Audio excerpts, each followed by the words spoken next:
হেফাজত ইসলাম বাংলাদেশের প্রয়াত আমির আল্লামা আহমদ শফি ও আল্লামা জুনাইদ বাবুনগরীর হবরত জিয়ারত গজ্জি বিএনপির চেয়ারপারসনের উপদেষ্টা ও চট্টগ্রাম উত্তর জেলা বিএনপির সাবেক আহ্বায়ক আসলাম চৌধুরী।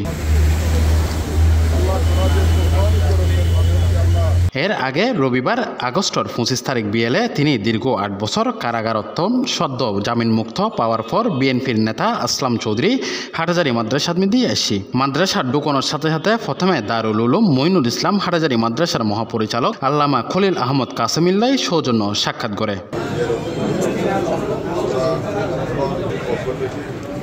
এই সময় মাদ্রাসার সিনিয়র শিক্ষক মুফতি জসিমউদ্দিন, মাওলানা দিদার কাসেমি, আশরাফ আলী নিজামপুরি, হেফাজত ইসলামের যুগ্ম মহাসচিব মাওলানা মোহাম্মদ নাসির উদ্দিন মনির, হেফাজত নেতা ইমরান শিকদার, নূর মোহাম্মদ, আব্দুল মাহবুদ, বিএনপির নেতৃবৃন্দ কলার মাঝে উপস্থিত আছিল।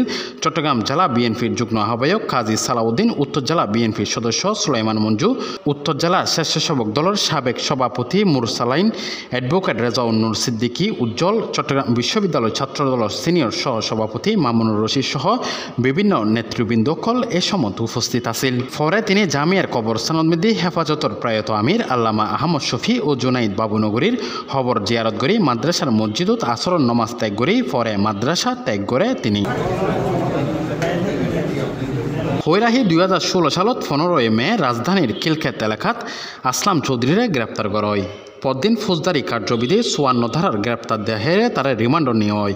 রাষ্ট্র মন্ত্রণালয়তন অনুমতি পাওয়ার পর একই বছর 26 মে আসলাম চৌধুরীর বিরুদ্ধে গোলসাদ থানার রাষ্ট্রদ্রোহী মামলা হয়। মামলা তার বিরুদ্ধে ইসরায়েলের গোয়েন্দা সংস্থা মোসাদের এজেন্ট সঙ্গে হাত মিলিয়ে বাংলাদেশের সরকারের উৎখাত ষড়যন্ত্রের অভিযোগ আনা হয়।